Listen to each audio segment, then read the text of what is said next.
Hello, my name is Patrick. I am the manager of this boat, Prodigy, with Sailblazer. We own the boat, and I usually skipper her when a skipper is needed. The purpose of this video is to give you as detailed video check-in as we can, so that if it's overwhelming for you during check-in, you can always refer back to this video at different points, so that you can know how to manage the boat if it's a bit overwhelming for you. If you're an Isla client, please contact them, and that applies also for bookings as well. I'm here to partner with Isla so that we can give you the best experience together as owners and with Isla as a yachting managing company. So a couple of things about Prodigy first. She's a Fountaine Pajot, is the 40, as you probably know already. She's an absolute fantastic sailor. She's very, very responsive, and will match a monohull in many ways. I've had wonderful times on her, sailing up to 11 knots when the wind's been the right way. She can manage the waves too. So let's start at the very back of the boat, starting with the dinghy. She's a super dinghy, really quite large with a great engine. You can fit 8 people in here, and she'll really go and keep you well. You just needs to untie a point here and the other side, which stops the dinghy from moving around.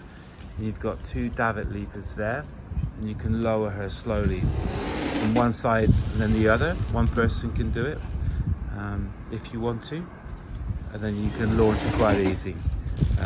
You shouldn't have any problems with that. You've got your swimming ladder here, which doesn't need to be tied down. She'll stay up in really quite rough seas, and you push her all the way down, and don't forget to bring her up afterwards, otherwise she'll bang against the side. And we've got 2 big balloon fenders here. Quite often we put them on the side here, just in case you're backing in, so you can untie that knot there and tie her up here, and then you've got a lot of protection on the side in case you need it. Life raft is here. It's been properly tested. You undo these knots here, and the instructions for the life raft are there, so do familiarize yourself with them. On each side of the boat we have these long mooring lines. The ones with the 2 white electrical tapes are slightly longer ones, which can be used for mooring in the marina. These black lines will probably stay here when the boat goes out of roads. And you've got a couple of other ropes here too, and on the other side, and also in the anchor locker, so that's where extra ropes are. A lot of lounging space here on the boat. You can have 10 people sitting in here if you want to, and still not feel cramped. We've got some extra chairs underneath, which are tied on by elastic, and you can get those out if you want to sit around the table. The locker here, which you lift the button up, just here. It will fall unless you hold it up. You have a tool kit in there, some tape, a pump, extra oil for the engine. There's the manual pump is there. You can pull it all out, and the manual switch is there. That will go all the way down to the hulls either side in case it's needed. You have your petrol for the outboard engine there too, spare fuel in there too, and some masks, and a little bit of extra rope in there too if you need it. But it's a good place to store masks and snorkels and those kinds of things. There's also another storage area here. There's some extra covers that will probably stay there. If you want to use some weights, you can do. Some electrical converters as well, but you can put some things in here. Usually we put the electrical cable in here to store. And the hose pipe is out now, and the hose pipe usually goes in that locker. Also in the toolbox in that locker, you'll find connections for the hose pipe to connect it up wherever you like. But since we have a Watermaker on board, you won't really need the hose pipe. So here's the shore power, which connects to the shore there. You won't really need it, except for the beginning or the end of your journey. And you can see the big fender out the back there, which you can also, as the other one, put on this side too. with the other fenders, and the same the reverse side of the dinghy there. Here is your diesel cap to fill up at the end of your journey. Almost certainly you won't need to fill up until then. This winch here won't be needed because you don't have a spinnaker or gennaker out the front, so that's a bit obsolete for you. We have 2 life rings on board, this one here, which also has a light attached to it, and one just over there too. So I'll demonstrate now how to pick up the gangway. Starting with this rope here. It's quite easy now, I've made it easier.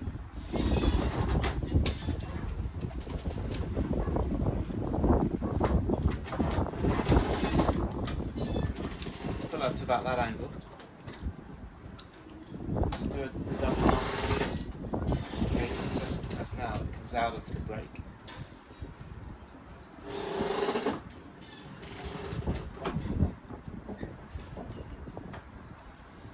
And you pull this up.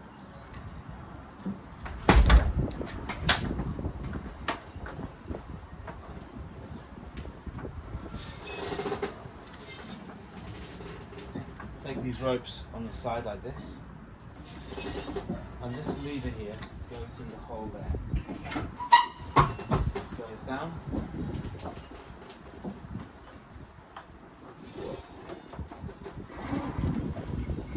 Pull it tight, just to keep the ropes out of the way and from swinging around. Put a double knot in here. You can tie this end off. So that's very stable now. Won't go anywhere in sailing. Okay, so let's just do that in reverse.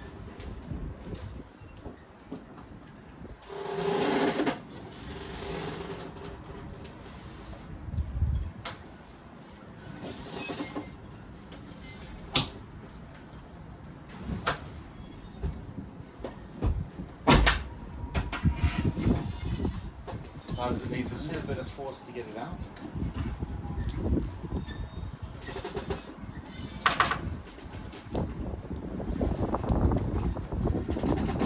Lift it up like that by itself, and then simply let it down until you have the right height you need.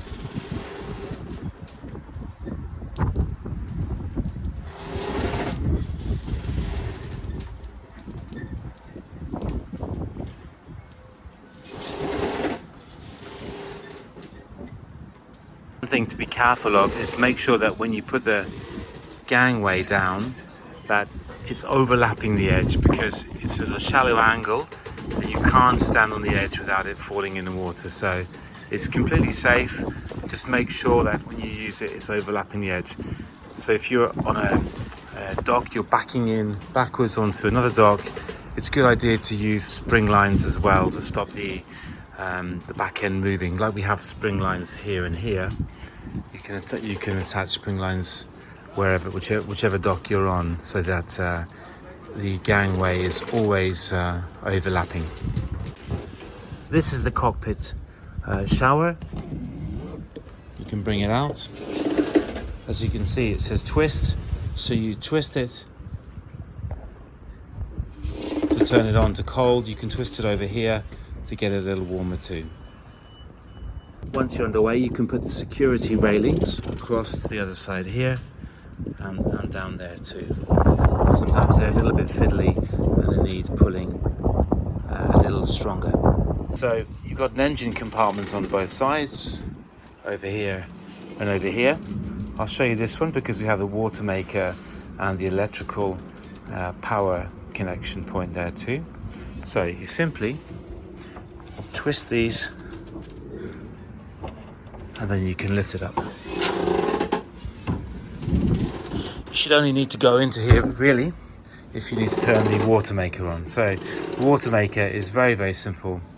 It's just underneath here, and you can reach down into here and you press the green button for on and the red button for off. That's all you need to do. If you're going too fast or there's waves or something like that, then the Watermaker will turn off by itself. This is the Watermaker filter here from the seawater. Don't be alarmed if that's dark. It's no problem at all. It won't affect the quality of the water. Just remember, the water's not drinkable. It just means you can have longer showers, use as much water as you like. So here we have one of the engines, which is identical on the other side. Here you can check the oil, and there you can check the sail drive. Like on a car there, they have similar markings. If you check the sail drive and it's white water, it means the seal is broken underneath, and you should give Istion or myself a call, but it's very unlikely. One of the rudders here, there's one just the same on the other side, and this is also the point here and on the other side too, where the spare rudder, emergency rudder handle can go. These are the air conditioning switches. You don't need to touch them at all. This is the electrical switchboard here, which you shouldn't need to touch at all. You've got things like the generator charger, all these things need to be on. The only thing that you might want to notice is this is the hot water heater. So when you're using the generator or AC power from the shore, this makes sure that you always have hot water. But if you're traveling, you'll always have hot water anyway from the engine. And that's it for the engine compartment. All you need to know. If there's any issue with the engine or propellers or something technical, please feel free to get in touch with Istion or myself. So we're in the other engine compartment now, and you can see this is where the battery switches are. The service battery and the motor battery. If for some reason the engine batteries get low, you can couple them to the service battery like this temporarily to get them started, and then disconnect them again, but that shouldn't happen. And you have some safety switches here. If they come down, you can put them back up. Also over here is the anchor winch relay, so if you overuse that or it trips for some reason, you can put it back up, but it's never ever tripped when I've used the boat, so you shouldn't have that problem. And finally, just over here on this side is the bus for the Watermaker as well. So if the Watermaker doesn't work, you can try that. Just be careful when you lower this so you don't drop it. You can just put your finger in there, turn it and lock it up. So let's get to the exciting part. How to operate the yacht from the helm station. So you can start by taking the caps off. Press and hold down, wait for that to come on. You have 3 other instruments here, which I'll show you what they do. While we're waiting for that, we can start the engines. Try and start the engines 5 minutes before you want to go, to give them a chance to warm up. So I'll show you how we start an engine. It doesn't differ from any other yacht engine, so we need to have it on for 5 seconds or so. Press start. This is the RPM gauge here.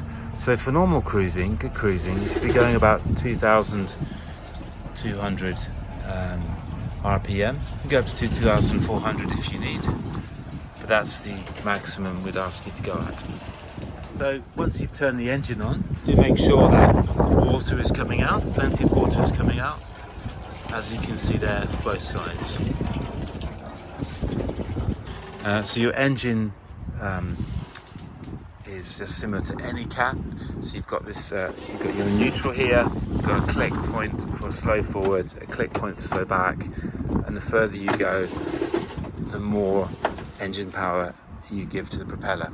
If you want to be in neutral and have some engine power while you're raising the anchor, which you should do, you can also have just the right engine on instead of the left, and you can leave the left one off.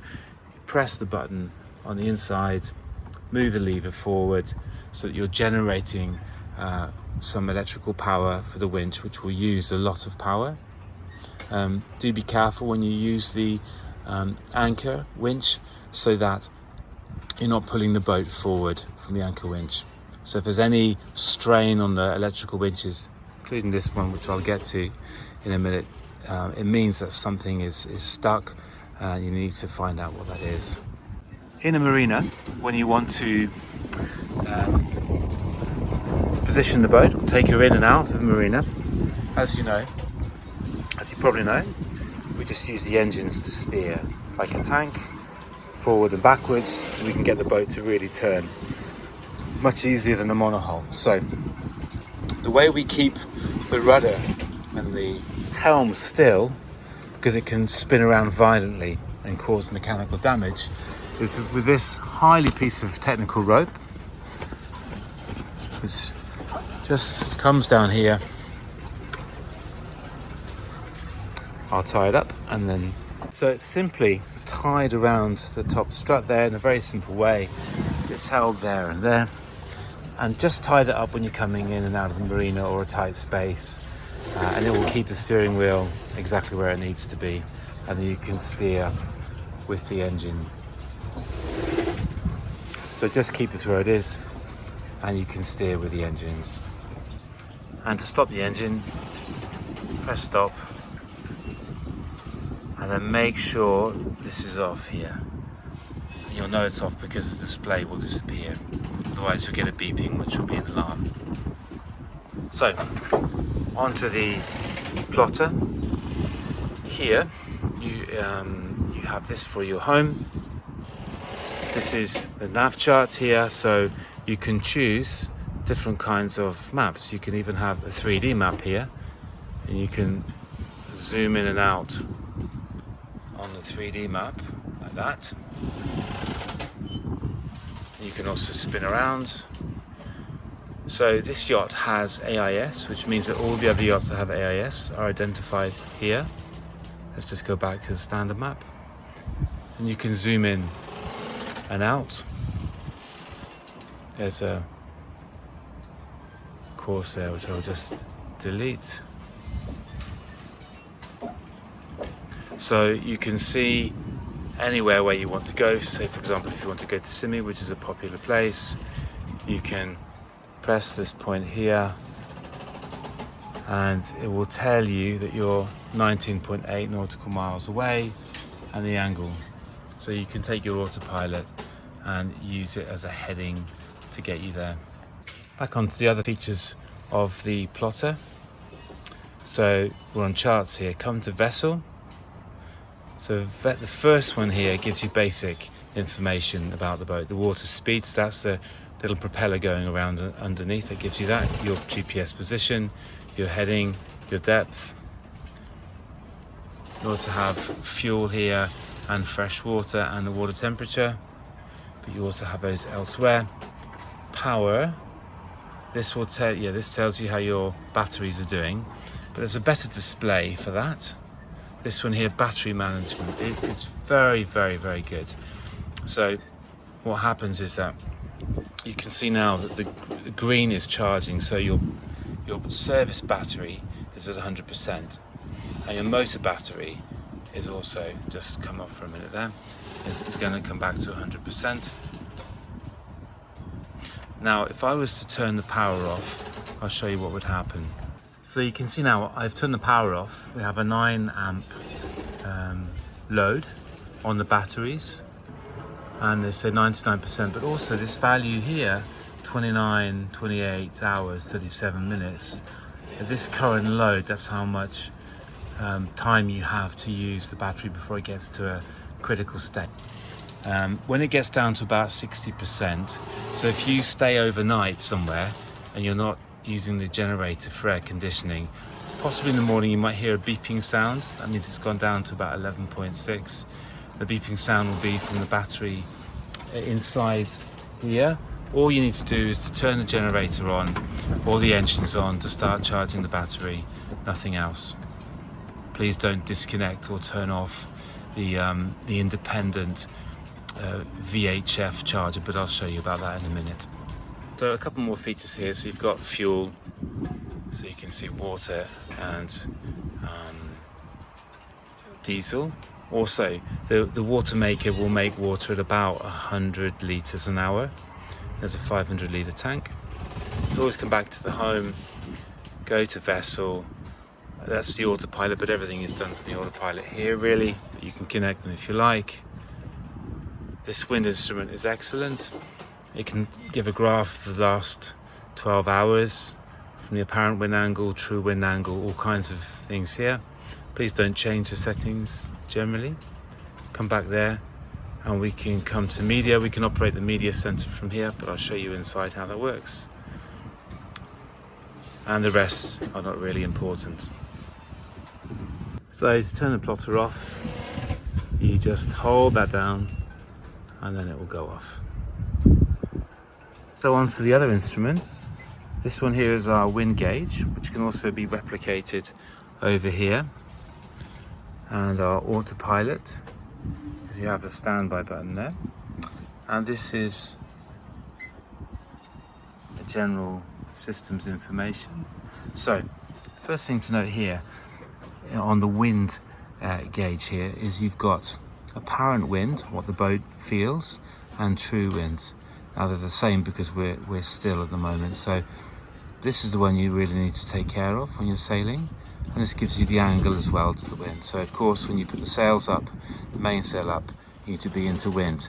Now you can have a wind hold as well. So over on the autopilot here, if you're by yourself and there's no one else who can help you keep the boat into wind as you put the mainsail up, you can do this thing here called a wind hold. So the wind hold now is set at 103 to port. So using these buttons, you can increase or decrease that. So you can just keep doing that until you get down to 0. You can see the wheel is turning, so I'm going to press standby to stop that. If you want to have a heading autopilot, you just press engage, and that's how you'll do a lot of your long motoring on or sailing if you've got steady winds. So you'll be engaged on that heading, and you come standby to stop. But the wind hold on 0 is very useful when raising the sails. You just have to make sure that you have enough engine power, particularly in stronger winds, to keep the boat into the direction that you need to go into. So down here we have other gauges. So you've got your before scale, which I thought was quite useful. You've always got your depth. Sometimes that stops or it flashes at 4 meters or 2 meters when, according to your map, you're at like 200 or 300 meters. Probably a fish has gone underneath, and it will re-engage at about 150 meters if you're really deep. And you've got your GPS speed here. So these are the basic information on your fuel. So please return the boat with those gauges like that. Thank you very much. Now, when it comes to sailing, it's a very important graph here, or diagram, should I say.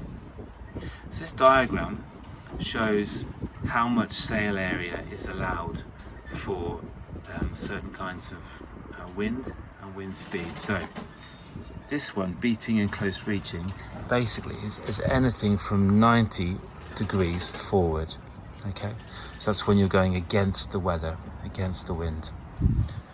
Tailwind and broad reaching is for anything from 90 back to 180 degrees. This is all in reference to your yacht. Okay, so once you get up to 18 knots apparent wind speed, if you get beyond 18 knots, you need to take first reef.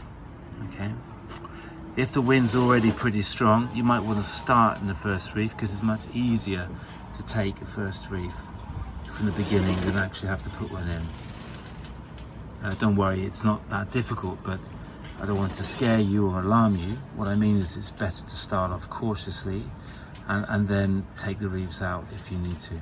Okay, so do stay according to this table because it's a catamaran. It's important, otherwise it may cause damage to the rigging. So in here you can put a USB charger and charge your phone if you want to from that point too. You have a really good view of everything here. You can see the sails through here, through this window. You can see where you're going, and when you come into more, once you've tied the helm station off, you can also look through here. You can put your hands here. You can also look through here to give you a good view. Okay, let's come to the sailing ropes, which you can all control from here. First of all, you have the handle here that you can use. There's a spare handle in the anchor locker at the front too, just in case you need that. This is an electric winch, so press the button here and it goes round. Like I said before, if it's under a lot of strain, maybe you forgot to take a rope off, just stop and see what the issue is. Sometimes the reefing lines or the halyard can get, or the back of the sail can get caught in the lazy lines. So those lazy lines are those black ones that you can see holding the sailbag on the side. So sometimes you have to raise the sail and drop it down again, raise it and make sure you're into wind or slightly off the wind. Now push the sail through a little bit and get out of your way. So a quick summary of the ropes, although it will be obvious enough. This is your halyard, so this is what we use to raise the sail. The first reef, second reef and third reef. And this here is something that we put in ourselves, which is a downhaul. So like on a lot of boats, when you drop the halyard and the sail drops, it can drop halfway or a bit more and then stay there, and you have to go up onto the deck and pull the sail down yourself. So what you can do is you can put the halyard around another winch and you can take this off, put it around here and bring the sail down really quickly, obviously into wind and with a little bit of flexibility on the boom, and the sail will come down really quickly. Do be careful when you raise the sail, and if you have this downhaul in the brake here and you try to raise it, it won't go up and it will pull on the wind. So you have to let that off, let the remaining amounts of green rope go up the mast all the way, and then once it's up, do pull it in and click it so that the line is parallel to the mast, otherwise it can get stuck around things as well. So once you've got the sail up, it's one of the things you should do is to clip this in. Okay, it's also a good idea when you raise the sails to open all of the brakes, including that too, and then it means you don't have the winch doesn't have to work too hard. At the moment, and usually we leave these reefs fully extended inside the sail so that the winch doesn't have to pull these up with it as well as the sail, because that would put a lot of load on the sail. So do be careful when you raise the sail, just to keep looking to make sure the reefing lines are free in there. And if you take in a reef, when you let the reef out, so you raise the sail up, just be a little cautious to make sure the reefing line is undone. Sometimes you can walk down there and pull the reefing lines out of here to make it a little bit easier for the winch. So at the moment we've got the two Genoas from either side, this side and that side. They're around here. You can also have them come into the box here, the one that's not being used. And then here is the main sheet. So this one controls the boom. This one here, so it goes into the boom. But also, the thing to note is that it keeps the boom quite low. So when you raise the sails, do release the brake. You would be doing that anyway to raise the sails, but just if you didn't do it, the sail wouldn't go up the whole way, it would get a bit stuck. So let some of this off, let the boom swing across a little bit as you're raising the sail, so there's no pressure going into the sail, and that also the boom will be a little bit higher so that the sail raises correctly. Now these two here are the track, which are very important. So on a catamaran, the track's very wide. So when you're doing broad reaching, so you're going with the wind behind you quite a long way, you can move the position of you can move the track quite a lot. So you just pull one in, so you can lift them both off, and then pull one here, and you can see it's beginning to move there. And the same the other way. It's very strong wind. You come back into wind, you can put it around, you can put this around the winch as well. They're actually connected at the end too, and that's just fine because they work on a pulley system. Sometimes if you're at night or like now, if it's a bit loose like there, it can click across all night. So if you're hearing a noise from the boom at night, an idea is to make sure these are all pretty tight, and that probably the noise will be less. Now, since I'm over here, something very important on this boat here. In this section behind the track here, you must not stand. No one must stand there. There's a chance that it may not support your weight. So absolutely no standing behind the track there. Conversely, the Genoa track is very short, so you don't even really need to move it at all. So something useful when sailing downwind, quite often, because the mainsail is quite large, you can shadow the Genoa, and you want a wider point on the Genoa, so that the sail can be wider. So instead of acting from here, what we have done is we've put a clip here, so you can open the clip, put this line through there. This will go up, but that's okay to a certain point, but it means you can have the Genoa very wide. The same is true also on the other side.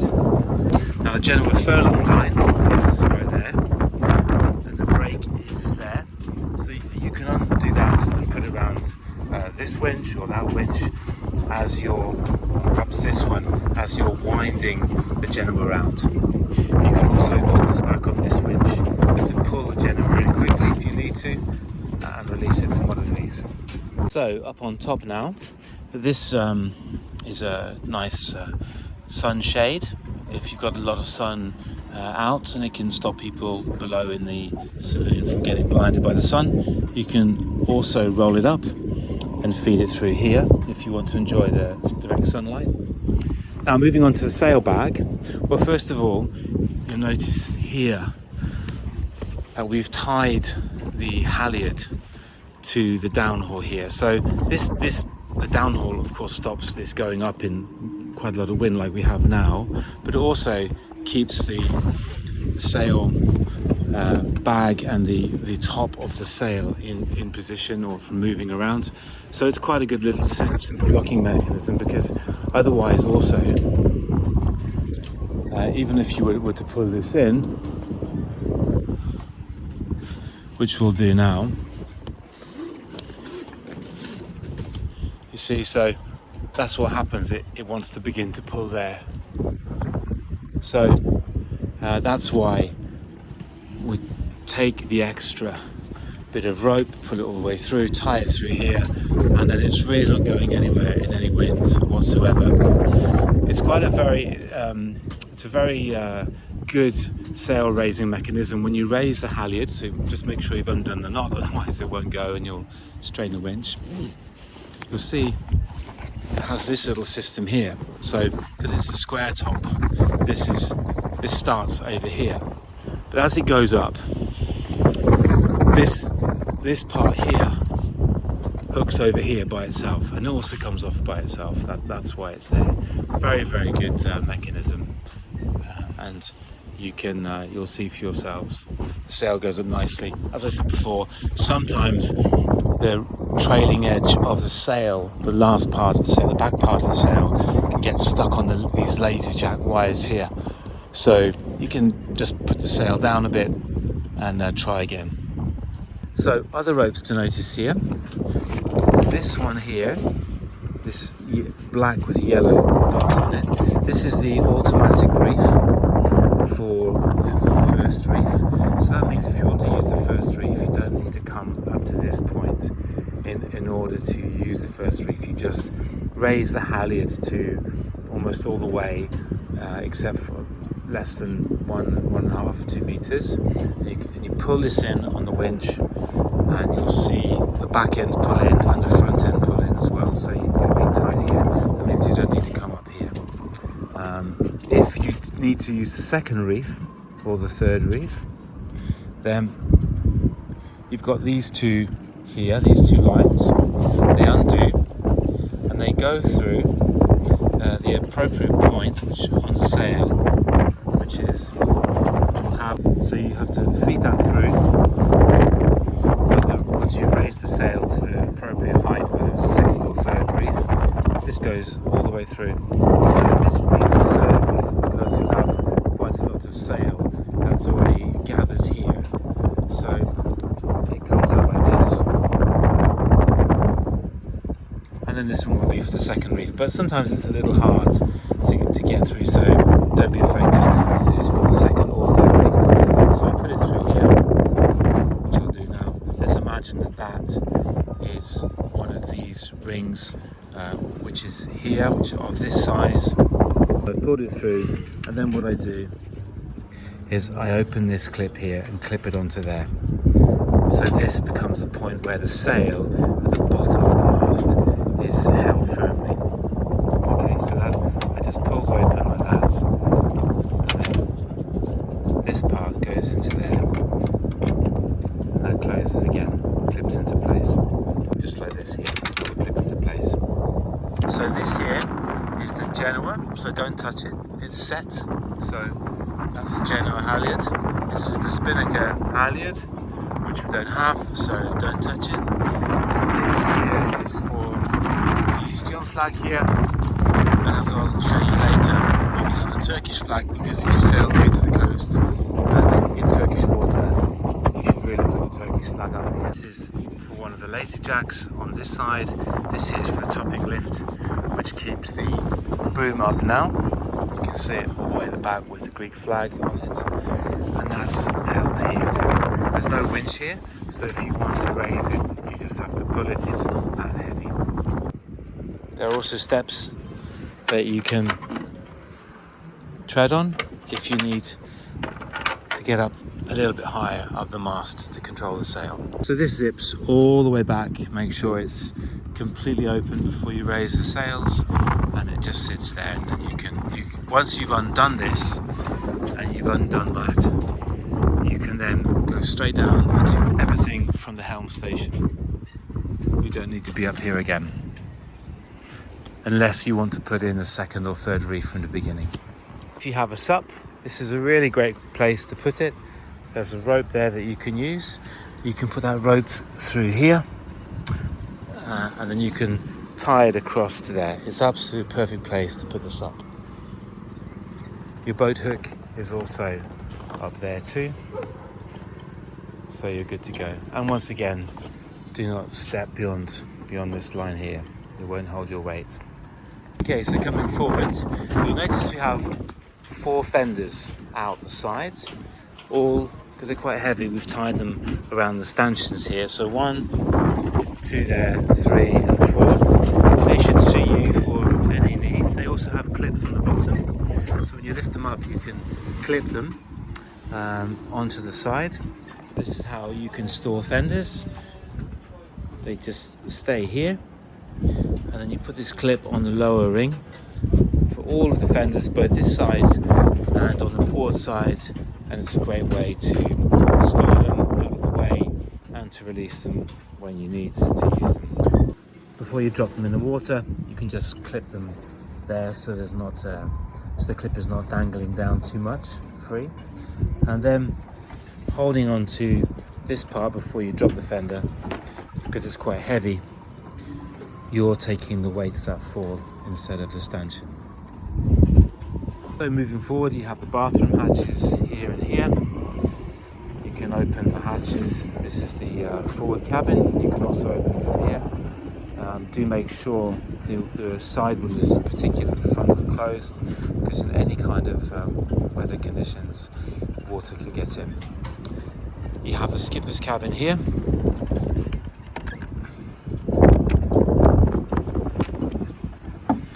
Which kind of defies use of space. So it's pretty small. If you don't have a skipper, you can use it for storage. If you do have a skipper, you can also have a window there that can be open. I have slept in here 4 or 5 nights to see if I could do it, which I did, but it is a bit small. Also a set of keys in the map drawer, and you can lock this if you want to. Coming over to this side, we've made this into a skipper's toilet, so that if there is a skipper on board, he doesn't need to use the toilet of the guests. So it's a very standard thing. There's no tank here though, so if the skipper uses the toilet, it should be out at sea, and that pulls out, and it's a shower and a sink.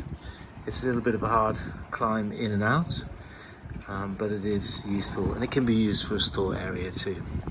So these 3 cushions here are secured by clips, 2 clips each, and then this one has a clip on the back there and a clip. I'll show you how the clip works. It's kind of a safety one. So it lifts up like that, and it comes off and it just pops back into place. It's good for a rough sea, it won't go anywhere. Just under this bottom corner here, you can see the clip is there.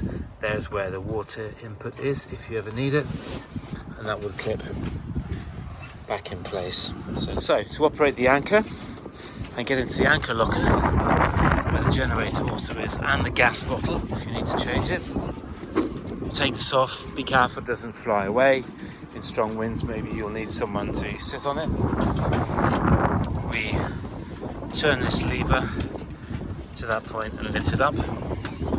It's hydraulic, but do be careful not to let it drop, because it will. So put your finger underneath all the way down and twist it and put that back on. So let's get into the anchor locker.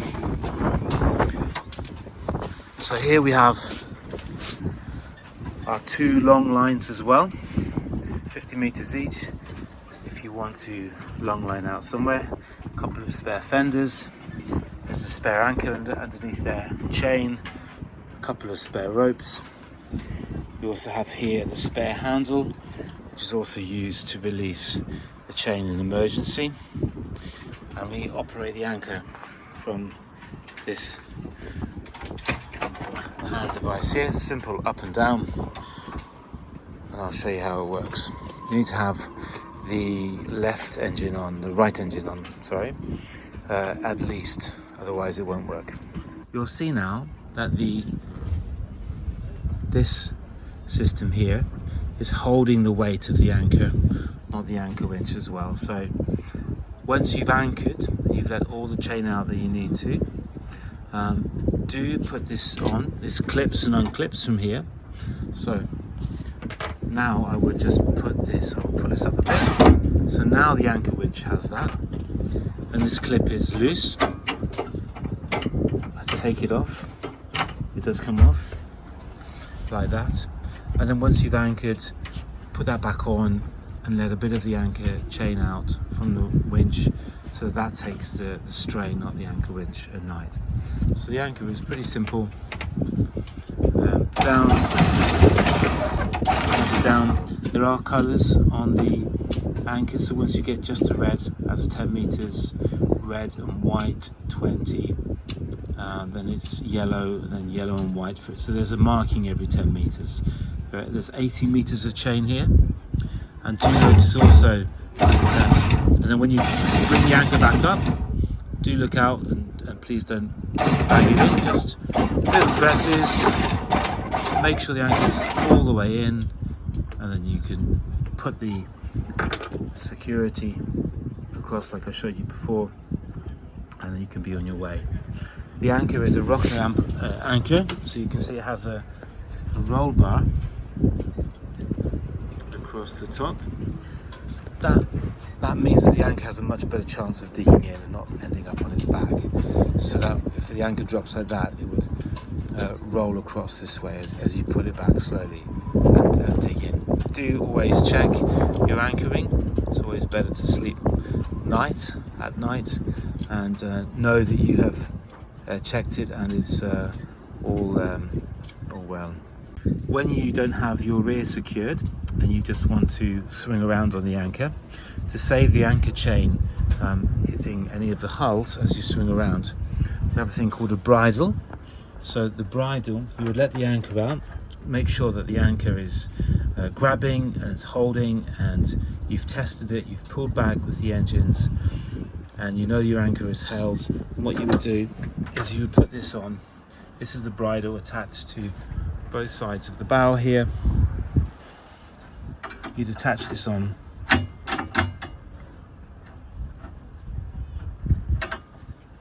So we're assuming now that we have about 30-40 meters of chain out, and we'll just let this down with the anchor attached there all the way out.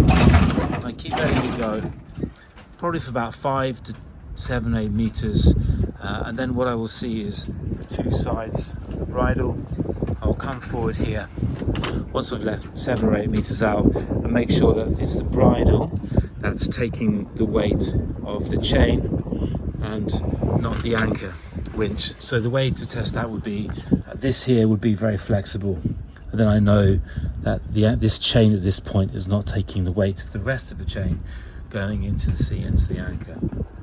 So when I bring this whole system back up, I have to remember to stop. I get to the bridle, stop, remove the bridle,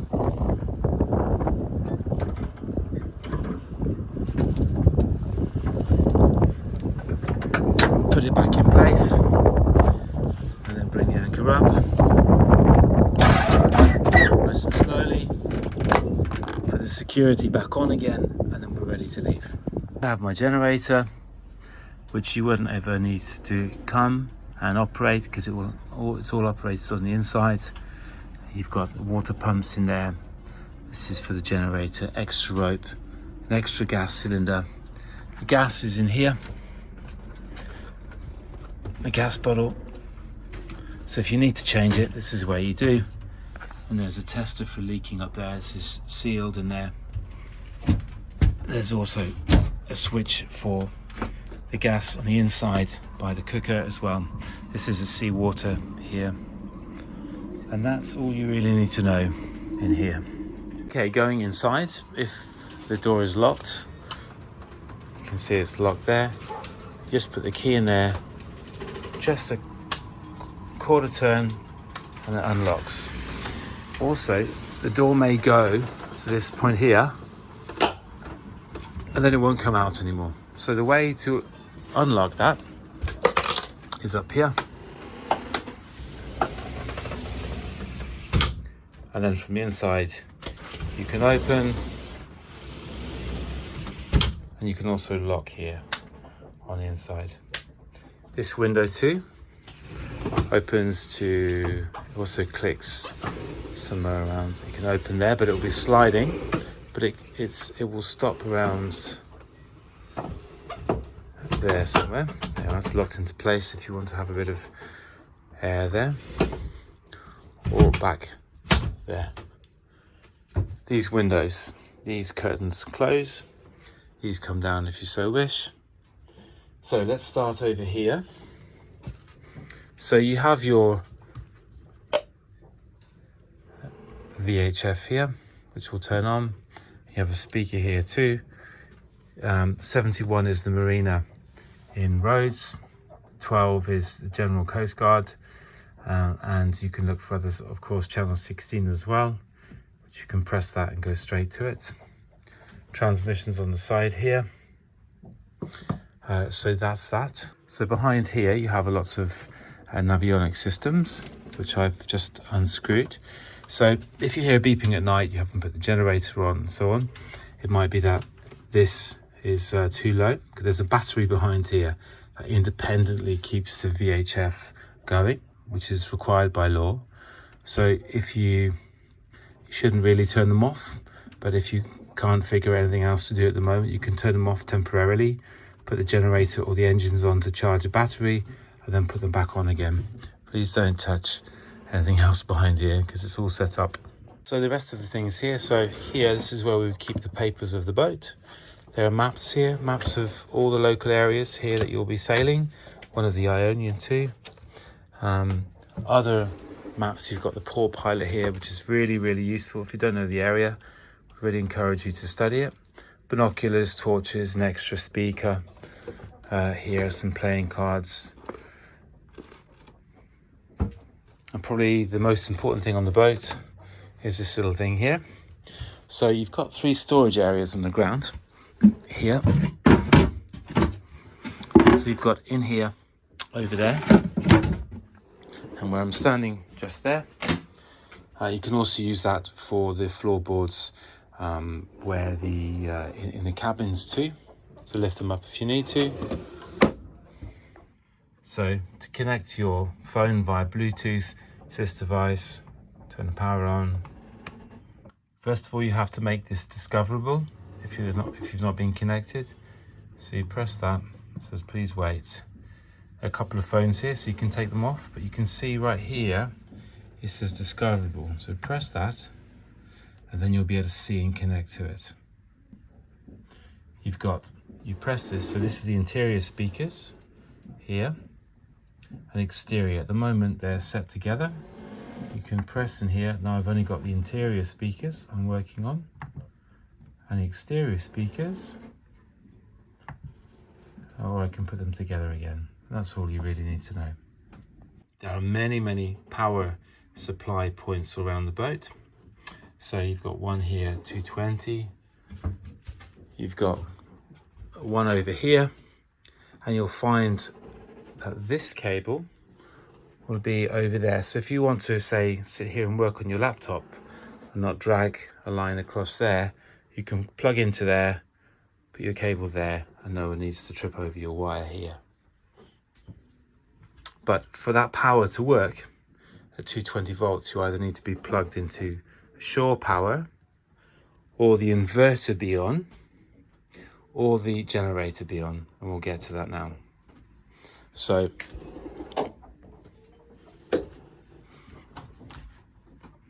I had this off because I wanted to show you how the battery would work and how it would predict how many hours it would have left. So this is your power selector here. Okay, so now it will correct. So 234, it's quite high, but it's okay. And you'll see this charge now. So this is the charger and the inverter together. The main unit is at the back right engine, so it's charging the battery now. All right. When you're at sea and your generator's not on, because you shouldn't use the generator when you're moving. So let's say we've got no power. We're only on the 12 volt batteries. You move this over to on. Now the inverter is on. So we've got a current limit of 16 amps, but you shouldn't really get anywhere near that. So be really careful what you plug in. Hair dryers are not advised unless they're really low, like 500 watts, but that would be about the maximum. So be really careful with this inverter. So for now, we'll put it back onto shore power. We'll charge the batteries. Now, the other power system we have on the boat, apart from the alternators and the engine, which also charge the battery, and you can monitor through the plotter as I showed you before, is a generator, which we saw in the anchor locker previously. So it's very easy just to turn it on. Just hold it down. It'll take about a minute to come on, half a minute maybe. Just keep on pressing it.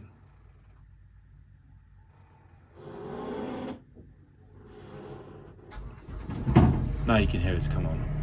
Okay, and you can see the light is up there too. That shows that we have power there to the generator. So we keep the inverter on to charge only because we've got power on the boat. We don't need to use the inverter to give us 220, 230 volts. So we're going to switch over to the generator now. Why? Because we're going to put the air conditioning units on. When you have all 5 air conditioning units on, you will drain the shore power, or rather what will happen is the AC will stop working because it doesn't have enough power. It could also be damaged too. So if you want to use a lot of air conditioning, you must turn the generator on. Put that on the generator because it's designed to take the load of all of the air conditioning units. So I'm going to show you how to put the air conditioning on. So this panel here is the same in every cabin downstairs. This is 20,000 BTU. The air comes out of here. It's very powerful. It's very awesome air conditioning, very reliable. So you simply turn it on. There's the green light there. Turn that on. It's set to 22. Now if you want to get it lower, it's going to get cold. Now it's going to wait. Going to click into place and start. You see that click? You can change the power of the fan. You can hear it change. You can also switch it to auto, which is a good idea for night. And you'll feel that it has cold air coming out of there. You can adjust this as well for brightness. If you want it on standby mode is temperature, because then it means that at night downstairs this panel won't be light, it will be just black with a little bit of the temperature that the room is on. So that's all really. You can explore the menus here. You can have a different interface if you like, but there's nothing else to it. It's really straightforward. So again, we can take the auto off. If it's really hot, you can crank it up to 5, and it will soon cool you very much down. Don't take it too much further, like at 13 or something. This is plenty enough in all of the rooms. So again, to turn it off, we just do that. That will go into standby. You have another USB port here, another one here. You've got another couple of USB quick charging units here. 2.4 amps, they're very quick. Plenty of space to put your things in.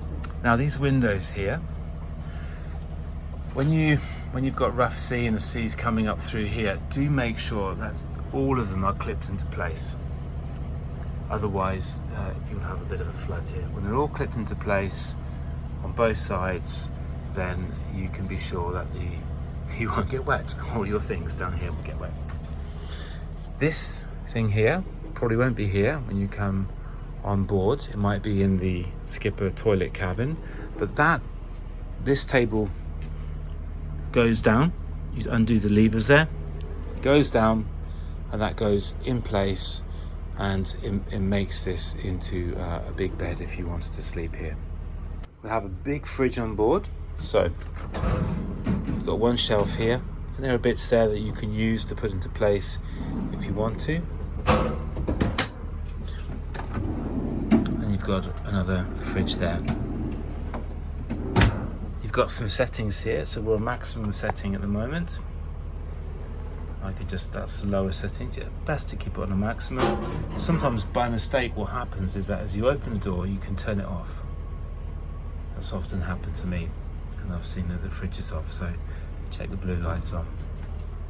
Over here you have a freezer, which is super amazing. It doesn't feel cold, but if you leave something in there for a long time, for even an hour, it will freeze right over. So that's the fridge and freezer.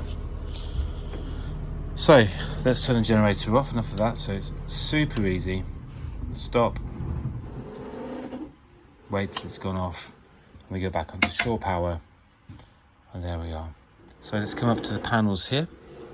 So let's start up here. Your navigation lights. So this is your red and green light at the front of the boat. Power navigation lights, that means you're using the engine. That's on the mast, looking forward. Mooring light at the top of the mast. This one is also on top of the mast. Your searchlight, so if you're needing to see anchoring at night or something, you can use this, or you want to be able to just see at the front. Navigation instruments need to be on all the time, or you hear a beeping noise. Hull lights, so all the lights here. Fridge 1 is that fridge over there. The freshwater pump you should keep it all the time. The seawater pump. All of these are the bilge pumps. There are 4 bilge pumps. Across the boat they should always be on. If you hear a beeping noise like that, it means that one of them has a little bit of water in and it's started to pump. Fridge 2 is for the freezer here, which is off now. Courtesy lights, and these 4 don't have a use on the boat.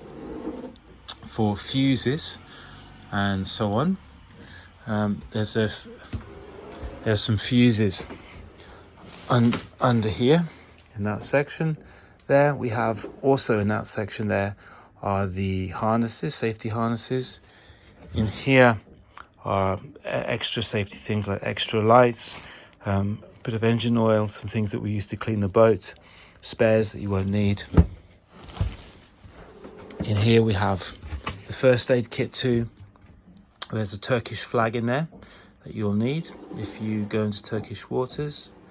And the back one behind under here is free for you to use if you want to. Coming over here, we have our perb unit. So in the case of extreme emergency and you need to abandon the boat, take that off, follow instructions, pull that out, and help will automatically come to where this is. So you should be attached to it. Okay, let's get over to the kitchen. So this is a nice little bin here. There's no plastic bag in there at the moment, but what we do is we use this bit of elastic to go around the bin and keep it in place. And you can put another bin in here if you want to do recycling, for example. Over at the sink, this is seawater, in case you need it, but with the Watermaker on board, you won't need it. This is hot water, cold water, or somewhere in between. And you can hear the freshwater pump there.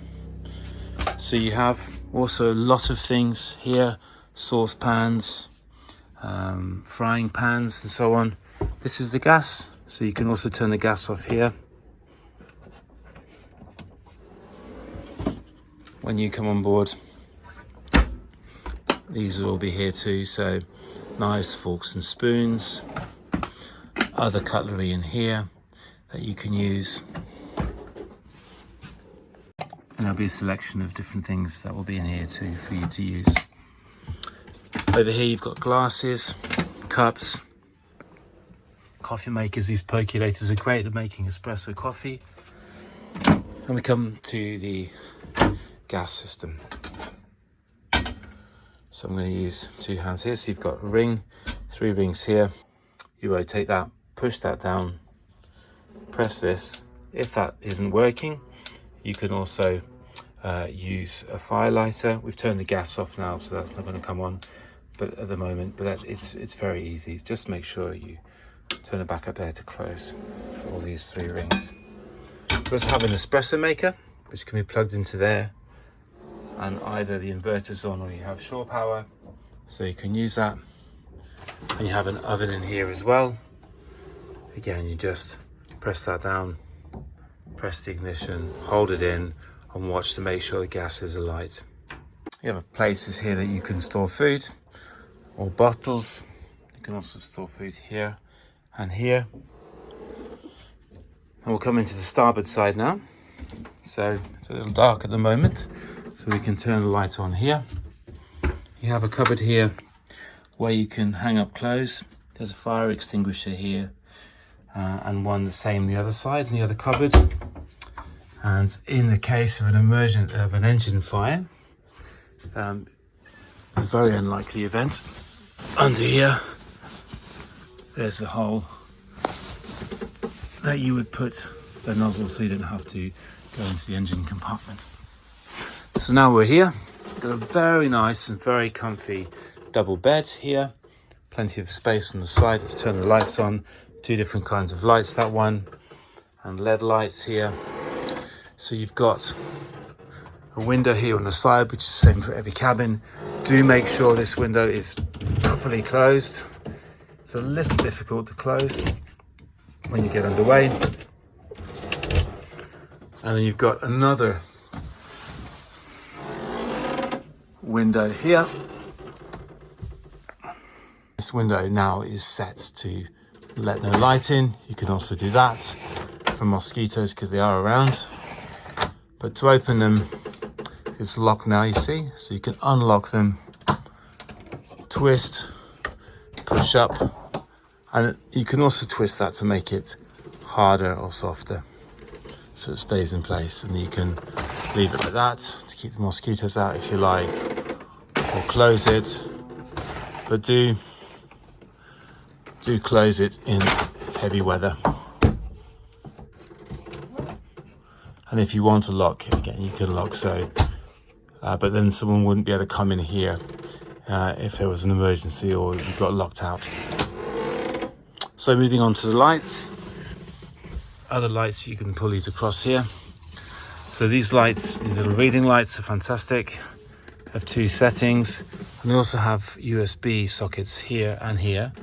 So in every room, you have 4 USB sockets at the reading light, 1 there, and a power light as well.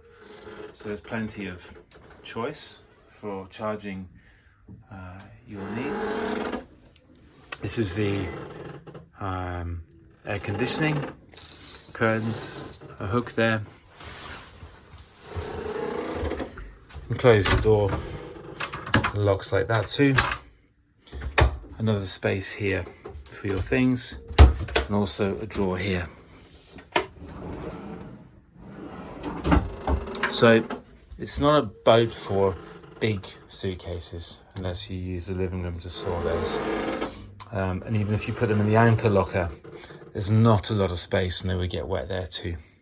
So you probably have to put your things on the side here. Now in these back rooms, make sure you don't put your things all the way here, because this is where the air comes out for the air conditioning. So put a couple of things there, but leave some space so the air will come out. So let's go into the bathroom. They're identical, all four bathrooms are identical. So what I show you in here will be the same in all of the others. So you have your tap here, hot and cold, and also spray. This comes all the way out and it's your shower as well. Sometimes they can get twisted, so just be careful to put them back in properly so the water doesn't turn off. And it's automatically draining into the sea as well. There's a shower drain there that when it senses water, it will automatically drain it into the sea. It won't keep it in a storage tank. So water from here and here goes straight into the sea. You can hang your towel here, because up here you have a shower curtain. We lift it up so it doesn't get soggy at the bottom there. You can tie into there, pulls all the way across, and you can shower freely in this space here. There's space in here, quite a lot of space for your toiletries. Now, the toilet here, there are two choices. This way is to put water in from the sea, so use as much as you like, and this is to suck it out. I'll just show you that with the toilet too, so you can do what you have to do. And if there's one thing you remember from this video, that is that toilet paper does not go down here. Only human waste goes down here. Everything else goes in the bin on the side, please. So water goes in, it sucks out. So just like it says on the sign here, do let it flush for a long time. Now we've got waste tanks in here, so obviously if you're in a marina or close to the shore, you want to make sure that what goes in the toilet stays in the boat until you get way out to sea. Or if you want to go into marina and have the waste tank sucked out, that's also an option. So inside here, there's a big lever there, a red one. So to make things go into the tank, that's in the horizontal position. So you can also reach over this side and do this one, and do this one too, if you want to. So put that back in here now, because we just want to drain the tanks. If you want to check the bilges, you can use that little red suction device and lift these two up and just check from there. If you don't want to use the air conditioning, or it's just a little hot, you can also turn this fan on. Has two settings. So coming through into the other cabin, which is a smaller cabin, but two people can absolutely sleep here comfortably. It's the same setup again. Your reading lights, your lights are here too. Exactly the same bathroom as the larger cabin, a drawer underneath, and now your air conditioning comes from here, and your panels on the wall there. And you have a mirror to look at yourself too. Fuses are behind here in the case they need to be changed. So we're in the port forward cabin. Also in the port forward cabin, the generator is just behind that wall, so it's a little louder in here. So people who can sleep better could sleep in here. So the other side is exactly the same. You have your slightly larger cabin at the back, which has all the clean laundry in at the moment, and slightly smaller one at the front with a little bit of the skipper's cabin coming out there. There's one difference: this is a larger cupboard here, so all of the life jackets are in here, so be aware of that. Thank you for watching the video. I hope it was helpful for you using Prodigy. Do call Istion if you're with them to ask them anything. They know how this boat works very well. You can also call me if you really need to. We have a great partnership with Istion and we're very glad to work with them. So we wish you a wonderful holiday. Enjoy sailing. It's just magnificent out there. And we're here on standby in case you need something.